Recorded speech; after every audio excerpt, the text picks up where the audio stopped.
Olá a todos, meu nome é Augusto Luiz Silva. Atualmente eu estou cursando o quarto semestre de Análise e Desenvolvimento de Sistemas pela FATEC Zona Leste, período noturno, e este vídeo é referente ao trabalho de Programação Orientada a Objetos do professor Antônio. Hoje iremos falar um pouco mais sobre Graph API, a API do Facebook, e esta videoaula pode ser utilizada por outras aulas do Centro Paula Souza. Bom, antes de começarmos, é importante saber o que é a API, ou API. A Application Program Interface, API, nada mais é do que uma forma de integrar sistemas que vai possibilitar benefícios como a segurança dos dados e a facilidade na troca de informações entre diferentes linguagens. Na prática, APIs são um tipo de ponte que conectam aplicações. E é importante ressaltar que as APIs são invisíveis ao usuário comum, estando basicamente relacionado ao desenvolvedor. As APIs permitem conectar tecnologias heterogêneas, como diferentes bancos de dados, por exemplo. Fazem com que funcionalidades de determinadas aplicações sejam utilizadas em outras, sem muitas complicações. São extremamente seguras, pois há restrição de manipulação de dados. Um exemplo bem básico é a API de um banco, por exemplo. Um banco possui diversas informações nos sistemas internos quanto aos assuntos como número de contas abertas por mês, clientes em débitos, clientes que recebem valores superiores à renda média da população, e entre outros. Com a exposição de uma API, seria possível para terceiros criar uma aplicação que seja específica para consultar apenas dados do cliente em débito ou apenas os montantes altos em suas contas. Esses dados podem ser de grande utilidade para as empresas de crédito, no momento de realizar a avaliação de risco, por exemplo. APIs também são capazes de fazer integrações de forma específica, vinculando apenas um tipo de informação, restringindo o acesso às outras informações. Sobre uma perspectiva de operação de sistema, isso pode significar uma otimização de performance de plataforma. A razão disso é que a restrição e manipulação de dados pode proporcionar um melhor aproveitamento de informação. A questão é a possibilidade de não ocupar o sistema com dados desnecessários. Bom, agora que já sabemos o que é API, é interessante entender como elas surgiram. O acrônimo API é muito antigo na computação, mas a integração de sistemas com utilização de APIs, como a conhecemos hoje, baseada em protocolos abertos da web, começou nos Estados Unidos há cerca do ano 2000, protagonizadas por empresas que até hoje são gigantes mundiais em business tecnológicos dos mais variados objetivos. Companhias como eBay, Salesforce, Amazon e o Twitter enxergaram nessa aplicação de demanda por internet a chance de gerar negócios online. A integração de interfaces foi a forma de potencializar suas respectivas teias de negócios, gerando oportunidades para parceiros e clientes. A primeira API foi a da Salesforce, que disponibilizava um serviço de automação de força de vendas. Ela oferecia a equipes de vendas externas uma ferramenta para que pudessem tomar decisões relativas aos respectivos objetivos. Já no caso da eBay, que é até hoje um dos maiores sites de compras e vendas de produtos, a API desse colosso no e-commerce mundial começou nos anos 2000, tendo como objetivo a busca pela facilitação de negócios como o propósito central. A aplicação foi responsável pela padronização de forma como as aplicações se integravam com o eBay, tornando mais fácil para parceiros desenvolvedores a produção de negócios dentro do ambiente do eBay. Já com o Twitter, o foco da sua API foi explorado a capacidade de promover a comunicação e sharing dentro do conteúdo.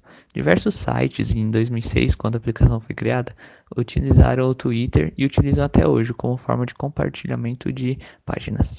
Bom, a gente pode ver que a API é relativamente nova dentro da computação e, no entanto, já é bastante utilizada.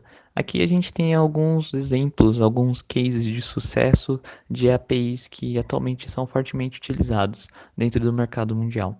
A gente tem, por exemplo, a API do Twitter, que já foi citada. A gente consegue também fazer bastante coisa legal com a API do Instagram, do Pinterest. A API do Google Maps é muito utilizada em sites de hotéis, por exemplo. A API do LinkedIn também. E a API do Facebook. A Graph API, que nada mais é do que a API do Facebook, é uma das mais utilizadas atualmente. E é justamente essa API que a gente vai tratar hoje durante este vídeo. Com ela, a partir de chamadas HTTP, é possível fazer consultas e ações do Facebook, como recuperar dados de usuário, fazer postagens na timeline, criar álbuns de fotos e entre outras. No entanto, para executar essas tarefas é preciso ter permissões. A Graph API utiliza o OAuth 2.0 como padrão ou protocolo de autorização. Mas o que é o OAuth 2.0? Nada mais é do que uma especificação e padrão de autorização, que define um fluxo de autorização entre usuários, aplicações e clientes e aplicações servidoras. A versão 2.0 é uma evolução da versão 1.0, que surgiu a partir da necessidade de padronizar o acesso de uma aplicação a outras aplicações, tanto da aplicação servidora como da aplicação cliente. Entre os vários pontos positivos, a gente pode destacar o ponto de não ser necessária a aplicação entre o cliente e conhecer as credenciais, ou seja, o login e a senha do usuário na outra aplicação. Por exemplo, para um usuário postar uma foto do Instagram no Facebook, o Instagram não precisa saber a senha do usuário do Facebook. Como observação, neste protocolo é possível a aplicação cliente conhecer as credenciais do usuário. Hoje, esse padrão é utilizado pelo Google, Facebook, Twitter, Dropbox, Salesforce e entre outros. Dentro desse protocolo, a gente tem o Resource Server, que nada mais é do que a aplicação que possui os recursos protegidos pelo protocolo que podem ser acessados via REST. O Resource Owner, o user, é o dono dos recursos protegidos. No Facebook, dados cadastrais, amigos, fotos, entre outros. O cliente é a aplicação cliente, que faz requisições API protegida. Authorization Server é o responsável por dar acessos aos recursos protegidos por meio de um token que é enviado para o cliente quando há autorização do user. Agora, entendendo mais ou menos como que funciona esse protocolo de requisição ao Facebook, a gente consegue pôr a mão na massa e fazer uma aplicação de teste da Graph API.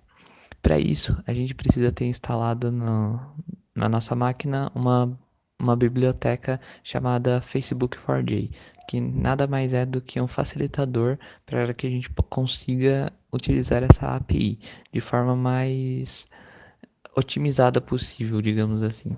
Antes de mais nada, eu vou criar aqui uma pasta chamada API Facebook, só para a gente ter um controle melhor, porque a gente vai precisar baixar uma biblioteca e adicionar no Java.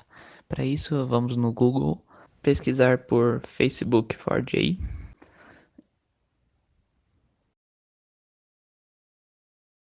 Vamos entrar no primeiro link. Aqui a gente tem o site oficial do Facebook 4J. Nele você encontra diversos tópicos que podem ajudar na utilização da API do Facebook, inclusive alguns exemplos de código, configuração, vários itens. Vamos em Download. A gente seleciona aquela pasta que a gente criou só para ter um controle melhor de saber onde é que a gente está salvando a nossa biblioteca. Certo. Agora a gente abrindo o Eclipse, vamos criar o nosso projeto. Clica com o botão direito, novo, Java Project. Você pode dar o nome que quiser, mas aqui eu vou dar o nome de teste API.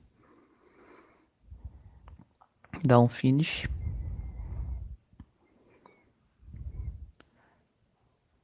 Direito em SRC. Vamos criar nossa classe. Pode pôr o nome de principal mesmo. Public Static Void Main e finish. Depois de ter criado a nossa classe principal, agora a gente precisa adicionar a biblioteca que a gente fez no download. Botão direito, propriedades, Java Build Path, add external jars, e aqui você seleciona o caminho que você salvou a lib. Dá um apply, ela já adicionou, pode dar um ok. Certo, aqui está o nosso código. Antes da gente começar, a gente precisa adicionar um controle de erro, adicionar uma cláusula de exceção. Então, throws Facebook exception.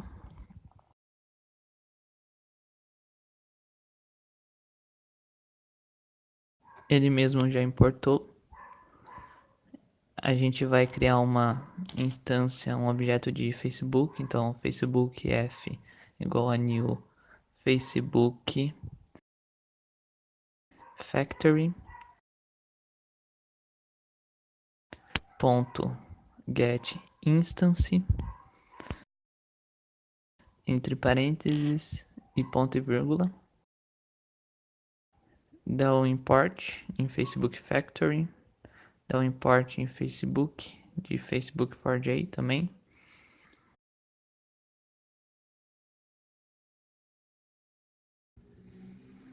Antes da gente começar, eu vou criar algumas strings de parâmetros. Então, a primeira vai ser a string appid.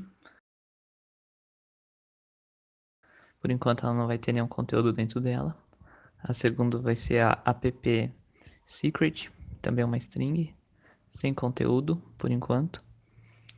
A terceira vai ser uma string chamada permissions, sem conteúdo também. E a quarta, a string token, por enquanto sem conteúdo também. Uma vez criadas as strings de parâmetros, a gente precisa preencher ela com os devidos valores. Então a gente vem aqui na página de developers do Facebook, documentos, lembrando que esse link vai estar na descrição, ferramentas, explorador da Graphic API, dá um create app. Lembrando que isso daqui é para a primeira vez que você está criando um app. Um adicionar novo aplicativo. Aqui a gente coloca o nome de exibição. Pode ser teste de API, por exemplo. Esse e-mail de contato é o e-mail que está atrelado à minha conta do Facebook que está logado. Aqui tem a verificação de segurança, padrão. Feito ela, você dá um enviar. Ele vai carregar a página. E a nossa aplicação está criada. Agora a gente vai aqui em meus aplicativos e a gente pode ver ela. Teste de API. Aqui é uma área do site exclusivamente direcionada para gráficos a respeito da sua aplicação. E aqui a gente já tem o primeiro parâmetro, que é o ID do app, ID do aplicativo. A gente pode copiar ele e colar dentro do App ID. Agora falta o App Secret, mas como a nossa aplicação é só um teste, esse parâmetro pode estar vazio. Para os demais a gente vem em ferramentas, explorar Graphic API. Aqui a gente vem em obter token de acesso do usuário. Aqui a gente seleciona as permissões, ou seja, tudo que a gente selecionar aqui, a gente tem que passar como parâmetro para a nossa string permissions. Então eu vou dar um checklist aqui nas permissões e pegar o nome delas e ir completando dentro da string. Então a primeira permission que a gente tem é a user underline posts, vírgula. A gente também tem user underline status, vírgula, publish underline pages, vírgula, e por último, publish underline to groups, publish underline to underline groups. Aqui eu vou dividir o texto só para ficar mais fácil a visualização dentro do Eclipse, mas não interfere em nada na passagem de parâmetros. Agora a gente precisa do nosso token. A gente vai dar um obter token de acesso. Um pop-up de confirmação vai aparecer para a gente confirma, dá um OK. E ele gerou nosso token. Esse texto gigantesco é o nosso token. Para validar, a gente dá um enviar, copia o texto e pode colar dentro da nossa string token. Esse token que vai permitir com que a gente tenha acesso à API do Facebook. Ele que vai ser a nossa chave de acesso. Tudo que a gente requisitar vai ser através do token. Para inicializar, a gente vai em f.set o auth appid, passa como parâmetro a nossa string appid e a nossa string appsecret. A próxima sintaxe é f.set o auth permissions. Passa como parâmetro a nossa string permissions. Depois a gente vai para f.set o auth access token, passando como parâmetro a nossa string chamada token, para que a gente assim consiga fazer a requisição. A gente dá um import no método. Antes disso, a gente tem que colocar o new access token dentro do parênteses e o token dentro do new access token, certo? Antes disso, a gente dá um import em access token, import de Facebook for J. Legal, já importou. Para a gente poder testar a API, vamos fazer um pequeno teste na qual a gente possa consumir o nome, o ID do usuário e alguns posts da sua timeline. Por isso, vamos criar a string nome, que vai receber f.getName, que receberá o nome do usuário. Vamos criar a nossa string ID, que irá receber f.getID, o ID do nosso usuário. A gente já consegue dar um sysout e entre aspas colocar nome, dois pontos, concatenando com a nossa string nome. O mesmo a gente pode fazer com o nosso ID, entre aspas, ID, dois pontos, concatena ID. A gente também pode colocar nossas permissões, então sysout, entre aspas, permissões, dois pontos. E agora a gente vai pegar nossas permissões. Para que a gente possa pegar as permissões, a gente precisa criar uma list permission, chamar de perm, igual de permissões, chamar de permissões, igual a f.get permissions, vai retornar em lista. A gente dá um import em permission, em list também, import de java.util, dá um import de permission, Ctrl espaço para aparecer o menuzinho, permission de Facebook for J. Pronto. Para que a gente possa pegar, a gente vai criar um for each de permission p. Para cada p de permission em permissões, a gente vai dar um sysout com a permissão em questão. Então, traço, concatena, p.getName, para a gente pegar o nome da nossa permissão. Certo. Agora a gente vai criar um response list de post, chamado post, que vai receber f.getFeed,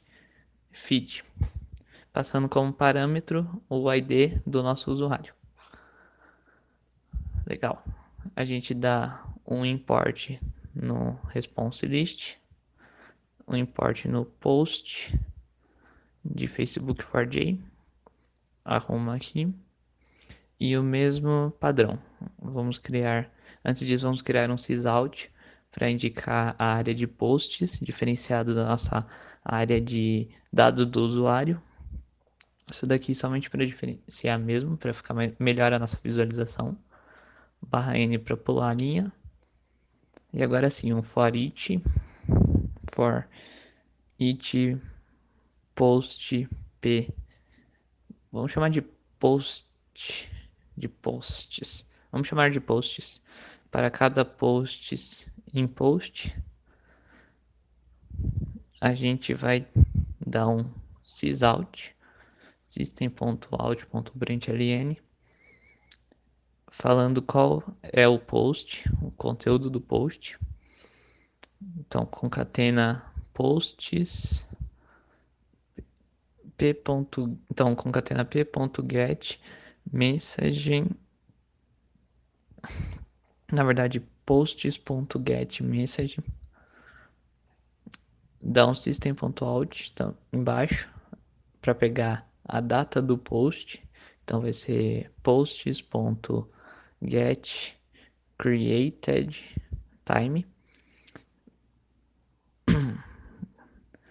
Concatena ele também.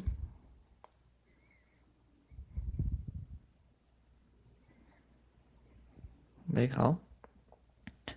E aqui por fim a gente dá um sysout numa linha tracejada só para poder separar os posts entre si. Certo. Se eu mandar ele pegar os posts agora, ele não vai encontrar nada. Por quê? Porque no feed desse usuário não tem nenhuma publicação. Então a gente vai na conta que eu criei só para a gente fazer esse teste. A gente vai em adicionar uma publicação, seleciona no feed de notícias e a gente digita o nosso texto. Olá, este é um teste com a API do Facebook. Dá um share. Beleza, veja que a nossa publicação já foi publicada. Agora vamos executar. Enquanto o Eclipse carrega a nossa aplicação. Legal. Aqui a gente consegue ver todos os dados. Então, o primeiro nome, Peter Parker.